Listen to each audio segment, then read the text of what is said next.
किया है देवदत्त पट्टिकल और संजू सैमसन ने मिलकर।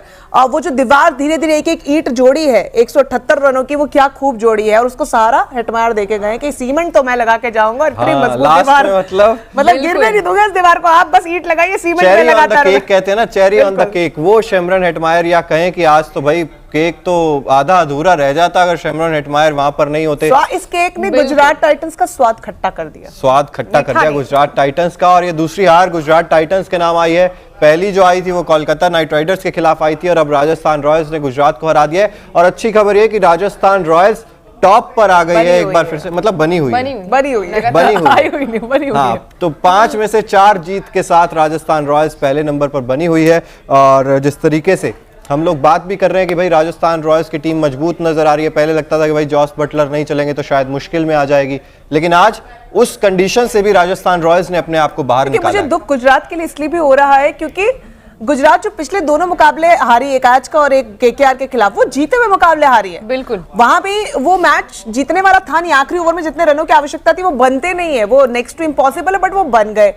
आज भी जब आपने शुरुआती 2 बल्लेबाजों को पवेलियन भेज दिया, मतलब 4 रन पे 2 विकेट आपने बड़े निकाल लिए, बावजूद उसके आप हार गए, तो मुझे लगता है कि ये तो सपने, मतलब नींद उड़ गई है, गुजरात टाइटंस की नींद अब उड़ गई, सपने बुरे बुरे आने वाले। आज तो बुरे सपने आए और जो पहला मुकाबला आ रहे थे वो भी बुरे सपने वाला ही था जब रिंकू सिंह सपने में आ रहे थे। मतलब हारे भी आप ऐसे मुकाबले जो आपको लग रहा था आप जीत जाएंगे, जो नेक्स्ट टू इम्पॉसिबल चीज है। आज के मैच में भी आपने दोनों सलामी बल्लेबाजों को जल्दी घर भेज दिया, तो वो तो राजस्थान रॉयल वहीं घुटने टेक चुकी थी, बट वो वहां से जीत खींच कर लाए। और रिंकू सिंह वाला तो कुछ ऐसा कारनामा था कि हार्दिक पांड्या शायद आने वाला और सीजन में सोच भी नहीं पाएंगे कि मैं ऐसा मैच भी हार सकता हूँ। तो बहुत बुरा टाइम चल रहा है गुजरात टाइटंस के लिए, बहुत बुरा। बिल्कुल। और बात कर रहे हैं हम लगातार इसी चीज की, और गुजरात टाइटंस की बात करें तो पहले बल्लेबाजी आ गई थी। ये चीज भी हम देखते हैं गुजरात टाइटंस के साथ कि जब चेस करते हैं तो ज्यादा मुकाबले जीतते हैं, लेकिन जब डिफेंड करने की बारी आती है तो फिर जितना भी बड़ा लक्ष्य आप दे दे गुजरात टाइटंस डिफेंड कर ही नहीं पा रही है। तो क्या ये एक पैटर्न बन चुका है गुजरात टाइटंस के लिए अंकिता, कि भाई पहले बल्लेबाजी कर ली तो फिर गुजरात टाइटंस फंस गई? हाँ, फंस गई। और मुझे लगता है कि लास्ट ओवर में थोड़ा डेथ ओवर्स भी उस तरीके से हैंडल नहीं कर पाते, प्रेशर थोड़ा सा होता है। बट आज का मैच भी वही था, रन्स काफ़ी ज़्यादा थे, लेकिन जिस तरीके के से आज सारे बॉलर्स जो पिटे हैं ना, वो ये एक बड़ी बात होती है कि आप जीता हुआ भी मैच हार जाते हैं। तो थोड़ा सा मुझे लग रहा है कि वहाँ पे प्रेशर ज़्यादा होता है और इसकी वजह से आज भी हारी गुजरात टाइटंस। देखिए, डेविड मिलर और शुभमन गिल सिर्फ 2 ही खिलाड़ी आपके चले हैं, बहुत मुश्किल हो जाएगा आपके लिए अगर आप सिर्फ कभी एक ही खिलाड़ी चल रहा है। और शुभमन गिल हालांकि कांस्टेंट रहे हैं, लेकिन हार्दिक पांड्या को यहाँ से जागना होगा। मुझे लग रहा है कि वो जो अनएक्सपेक्टेड हार जो इनकी झोली में जा रही है, उसका बहुत बड़ा लूपहोल सिर्फ, या फिर एकमात्र लूपहोल कहें तो हार्दिक पांड्या का इंडिविजुअल परफॉर्मेंस है। जहां हार्दिक पांड्या चल गए, गुजरात टाइटंस से मैच कोई नहीं लेकर जा सकता है, बहुत मुश्किल है, because he is an allrounder और कप्तान के तौर पर भी, एग्जैक्टली कप्तान के तौर पर भी बेहतरीन डिसीजन उनके हैं। लेकिन हार्दिक पांड्या का इस पूरे सीजन में शुरुआत से न चलना, आज भी दहाई का आंकड़ा वो पार कर पाए, तो वो कोई बहुत अच्छी परफॉर्मेंस है नहीं। तो गुजरात टाइटंस के लिए एक ही वजह है हार की, वो है हार्दिक पांड्या। हार्दिक पांड्या, आपको भी लगता है, देखिए बल्ले से रन नहीं निकल रहे, हम बात तो कर रहे हैं, लेकिन बल्ले से रन आज थोड़े बहुत, अच्छी स्ट्राइक रेट भी थी, 147 की स्ट्राइक रेट से रन बना रहे थे, लेकिन आउट हो गए। फिलहाल देखिए साई सुदर्शन 19 गेंदे 20 रन 105 कुछ का स्ट्राइक रेट। हार्दिक पांड्या की बात करें तो जैसा कि हम लोग चर्चा कर ही रहे हैं, 28 रन आज इन्होंने बनाए 147 के स्ट्राइक रेट से। आज स्टार्ट मिल गया था, लेकिन उसके बावजूद वो बड़े स्कोर में तब्दील नहीं कर पा रहे हैं अपनी पारी को। देखिए, कहीं ना कहीं मुझे लग रहा है कि थोड़ा सा अपने ऊपर काम करने की ज़रूरत है इन्हें लगता है कि हमारे जो बैट्समैन बाकी के जो हैं वो जीत दिला देंगे, तो हर बार ये नहीं हो सकता है। और देखिए, जिस तरीके की आज गुजरात टाइटंस भी आज अच्छा खासा बॉलर्स पिटे उनके भी, लेकिन जिस तरीके से उन्होंने जीत निकाली है, एक हारता वो मैच जीती, ये बड़ी बात होती है। और देखिए, अगर गुजरात को ये लग रहा है कि वो 1 या 2 प्लेयर्स के दम पर निकाल लेंगे, तो मैं नहीं मानता कि 1 या 2 प्लेयर्स हैं, 1 या 2 प्लेयर्स नहीं है, लेकिन वो जो आपने लूप होल कहा, हार्दिक पांड्या खुद नजर आ रहे हैं। लेकिन अब आप देखेंगे शुभमन गिल लगातार चल रहे हैं, रिद्धिमान साहा किसी मैच में मार देते हैं, किसी मैच में राहुल तेवतिया मार देते हैं। ये समझना होगा चिराग, अंडरस्टैंड दी क्रोनोलॉजी। ये टूर्नामेंट जो शुरू हुआ, ये 200-200 का स्कोर बोर्ड लगा रहा है। या तो आप रूट जैसे नाबाद 100 रन बना के जाएं, तो शायद आप इस तरीके के दारोमदार या पूरा जिम्मेदारी दूसरे प्लेयर्स पर देके निश्चिंत होकर जीत की दरकार कर सकते हैं। शुभमन गिल कंसिस्टेंसी डेफिनेटली अच्छा परफॉर्मेंस दे रहे हैं, लेकिन 60, 70, 50, 60, 70 उससे ज्यादा नहीं बन पा रहे हैं। और वो इंडिविजुअल परफॉर्मेंस या फिर एक सपोर्टिव एक्टर वाला रोल करके दूसरा प्लेयर जाएगा, उससे नहीं जीत मिलेगी। या तो आपको 4-5 लोगों को एक साथ चलना होगा, और अगर सिर्फ एक प्लेयर या 2 प्लेयर के दम पे मैच निकालना है, तो फिर वो रूट वाली पारी आपको खेलनी पड़ेगी। तो ये समझना होगा डिफरेंस, बिल्कुल समझना होगा। और आज गेंदबाजी की बात करें राजस्थान रॉयल्स की तरफ से, यूजी चहल 4 ओवर 36 रन 1 विकेट इन्होंने हासिल किया। और वहीं अश्विन की बात करें तो आज अश्विन के खाते में विकेट तो नहीं आई। देवदत्त पडिक्कल 25 गेंदे 26 रन, इन्होंने तो शायद मूड बना लिया था हरवाने का, अगर आउट ना होते तो शायद राजस्थान हार जाती। मुझे ऐसा लगता है कि एक अच्छा साथ दिया, मतलब जब जरूरत थी। थोड़ी सी मुश्किलात हैं गुजरात के लिए यहाँ पे कि दहाई का आंकड़ा ही बस आप छू पा रहे हैं, वो बहुत अच्छा नहीं है। लेकिन संजू सैमसन की पारी वाकई काबिल तारीफ है। कप्तान होने के नाते बड़ी जिम्मेदारी उन्होंने निभाई है और जिस समय जरूरत है उस वक्त बल्ला घुमाया, क्योंकि पिछले मैचेस में जब बड़े स्कोर बने थे और संजू सैमसन बिल्कुल नहीं चले थे, तो जिस वक्त जरूरत है उस वक्त आपका कप्तान चल गया, बिल्कुल तो जंगल का राजा शेर। और आज अंकिता 6 छक्के लगाए और जैसे ही बॉल बैट से कनेक्ट होती थी आवाज निकलती थी 6 रन, 6 रन जब भी बॉल बैट से कनेक्ट हो रही थी। बिल्कुल। और जिस तरीके से अगर बात की जाए स्टार्टिंग का मैच जहां तक था वो जाता हुआ नजर आ रहा था, लेकिन जिस तरीके और से इन्होंने पारी, ये नाम बड़े दर्शन छोटे, नहीं ये राजस्थान रॉयल्स के हार्दिक पांड्या हैं। वही राम बड़े दर्शन छोटे, मतलब I am so disappointed from Parag. हालांकि लक्ष्य इनको बहुत वाउच करते हैं, उनकी तो पूरा कोई रिश्तेदारी नहीं, वो खुद कह रहे थे कि भाई मैंने आज तक पराग का बल्ला चलता हुआ नहीं देखा। उन्होंने रिश्तेदारी खत्म कर दी, रिश्तेदारी खत्म करनी पड़ेगी। यशस्वी जायसवाल आज नहीं चले,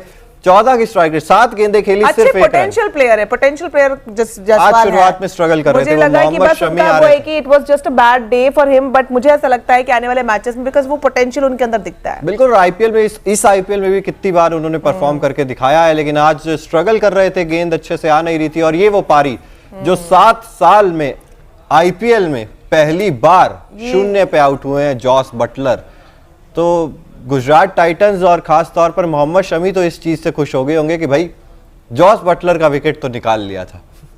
मतलब हार्दिक पांड्या इस वक्त मतलब सबसे ज्यादा खुश थे, उन्हें लग रहा था कि बस सब हो गया, सब हो गया, खत्म हो गया। ये वो बीमारी है जो सबसे पहले धक्का लगता है, उसके बाद दवाई देने के लिए आए कुछ खिलाड़ी और जल्दी उन्होंने रिकवर कर लिया बीमारी से, लेकिन ये वो जबरदस्त वाला बुखार है जो लग गया था। बिल्कुल। और ये जो गेंद डली थी मोहम्मद शमी की, जो बोल्ड मारा था जॉस बटलर को शानदार तरीके से, एक बहुत ही मैं कहूँगा बेहतरीन गेंद, और वो मोहम्मद शमी की क्लास थी जो जॉस बटलर को ले उड़ी।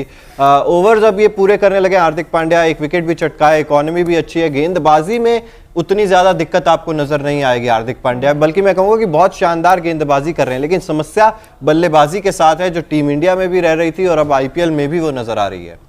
लेकिन एक महत्वपूर्ण विकेट इन्होंने आज लिया है। आज गेंदबाजी डेफिनेटली नो डाउट उन्होंने अच्छी की है, लेकिन अब बल्ले से कमाल भी दिखाना होगा, क्योंकि जब हार्दिक पांड्या का नाम आता है तो कोई बल्लेबाज या गेंदबाज नहीं कहता है, वो ऑलराउंडर ही कहता है। तो वो जब तमगा आप लेकर चलते हैं, उसकी जिम्मेदारियों को भी निभाना पड़ेगा हार्दिक पांड्या को। बिल्कुल। और कहाँ चूक रहे हैं, जो पहले मिड विकेट के ऊपर से लंबे लंबे छक्के जाते थे वो अब जा नहीं रहे हैं। अब देखिए वो चूक तो इन्हें पता होगी, लेकिन मुझे लगता है कि थोड़ा सा ओवर कॉन्फिडेंस हो सकता है। Over confidence. आज गुजरात की एक हार की वजह ये भी रही कि करामाती खान बहुत रन खाए। आज संजू सैमसन ने जो इनकी धोया है गेंदबाजी को, और लंबे लंबे छक्के राशिद खान को पड़ रहे थे। चेहरे की लाइन और लेंथ मैंने ऐसी राशिद खान की बिगड़ती बहुत कम देखी है क्रिकेट में। क्योंकि जब आपकी गेंदबाजी की लाइन लेंथ चली जाती है ना, फिर तो समझिए पूरा बॉडी पोस्चर हिल जाता है, वहाँ लाइन लेंथ नजर ही नहीं आती। तो वो हाल कुछ राशिद खान का आ जाए। वो समझ गए थे कि संजू सैमसन कप्तान है और नैया पार वो लगाएंगे, वो जिम्मेदारी उनको दिख रही थी उनके बॉडी लैंग्वेज में, क्योंकि जब कप्तान सामने खड़ा होता है अपनी टीम को जिताने की जद्दोजहद करता है तो वो नजर आता है। तो आपका राजस्थान रॉयल्स प्रेम बोल रहा है, ये हकीकत है, आपके सामने तस्वीर है, मैंने कुछ स्क्रिप्टिंग नहीं की है, ये परफॉर्मेंस है। परफॉर्मेंस मौका देती है हम जैसे फैंस को बोलने के लिए। आई होप आपको जल्दी मौका मिले। हम तो बोलते हैं, हम अभी पिछला मैच जीते हैं आरसीबी, तो खाता तो खुला चाहिए। नहीं 2 मैच जीते हैं, ऐसा बात नहीं है, 2 मैच जीत चुके, खाता नहीं खुला। देखिए प्रदीप गोडसे जी कह रहे हैं कि संजू ने कहा होगा सिमरन को, सिमरन हेटमायर को कि जा सिमरन जा, जीटी को हटाओ और अपनी जिंदगी जी ले। अपनी जिंदगी, और वो सिमरन नहीं सिमरन हेटमायर है। तो हाँ वाकई ठीक है, सिमरन आप कह सकते हैं। संजू सैमसन ने आज एक शानदार पारी खेली, ड्यू थी ये पारी काफी टाइम से, बल्ला इनका भी चल नहीं रहा था, लेकिन जब चलता है इनका बल्ला तो फिर राजस्थान रॉयल्स जीतती है। ऐसे मत बोलिए, रिंकू सिंह इनका बल्ला ना लेके चले जाए, हमें बहुत बड़ा खामियाजा उठाना पड़ेगा। पर वाकई बेकप्तानी पारी, जिम्मेदाराना पानी, और जितनी भी तारीफ की जाए, क्योंकि जिस वक्त ये आए उस वक्त सबसे ज्यादा जरूरत थी। बिल्कुल। और मुझे लगता है कि आज बटलर की पारी इन्होंने खेली, क्योंकि पिछले सारे मुकाबले बटलर ने काफी अच्छा परफॉर्म किया और एक अच्छा ये वो दवा है जो सही टाइम पर सही वक्त पर मिल जाए ना, तो इंसान जीत जाता है जंग जो होती है ना जिंदगी की, ये वो दवा का काम करके गए हैं आज। और बिल्कुल, और जिस तरीके से बल्लेबाजी करते हैं, मतलब एक धमाकेदार पारी आज इन्होंने खेली और एक कप्तानी पारी खेलना बहुत जरूरी होता है। इनका क्या करें? इनका कुछ नहीं किया जा सकता है, अगले मैच में मिलेंगे इनसे, इनके बारे में क्या ही कहें। अब रेयान पराग बल्ला चल नहीं रहा, और आईपीएल से पहले ट्वीट किया था कि I will hit 4 sixes in an over at some point in this IPL. तो 5 मैच तो हो चुके हैं अभी तक, तो वो 4 छक्के एक ओवर में देखने को मिले नहीं, और एक छक्के के लिए गेंद ना खेल पा रहे, वो छक्का मारेंगे, 5 गेंद खेल के निकल जा रहे हैं। मतलब ये ट्वीट करना आसान है, लेकिन उसको राजस्थान रॉयल्स जीत रही है, नहीं तो ये बातें खड़ी होना शुरू हो जाती कि भाई रिप्लेसमेंट ढूंढ के लाओ, रिप्लेसमेंट ढूंढ के लाओ। नहीं, अभी भी जरूरत है, अगर आप कंसिस्टेंट नहीं है। आप गुजरात की बल्लेबाजी और डेविड मिलर इकलौते ऐसे उस स्तंभ हम कहेंगे जो खड़े रहे, डटे रहे, छक्के लगाते रहे। डेविड मिलर, सिर्फ 2 प्लेयर्स आज चले और उसकी बदौलत एक सम्मानजनक स्कोर गुजरात दे पाई, लेकिन कहीं ना कहीं अंदेशा तो होगा ही कि सिर्फ 2 खिलाड़ियों के दम पर, बलबूते पर आप मैच नहीं निकाल सकते। हार्दिक पांड्या को कहीं ना कहीं इसका एहसास होगा, और शायद उस एहसास की ही झलक देखने को मिली गेंदबाजी में, जब शुरुआती विकेट आपने आपको, क्योंकि इतना बड़ा स्कोर भी नहीं था, तो आपके ऊपर प्रेशर आ जाता है, और सामने राजस्थान रॉयल्स जैसी टीम होती है जो बड़े बड़े स्कोर बोर्ड पर स्कोर लगाने का तमगा रखती है। वो प्रेशर झलक रहा था और वो बखूबी उन्होंने गेंदबाजी में दिखाया भी, बट उसको सस्टेन नहीं कर पाए। बिल्कुल, और अभिनव मनोहर आज आए अंत में गुजरात टाइटंस के लिए, 3 छक्के लगाकर अपना काम तो ये पूरा कर गए थे, लेकिन क्या वही बात है ना कि क्या भाई 178 जो 175 इतना स्कोर काफी था? बिल्कुल काफी नहीं था। मुझे तो राजस्थान रॉयल किस लिए तो बिल्कुल काफी नहीं है। मुझे लग रहा है कि ये फ्लॉन्ट क्या है कि राजस्थान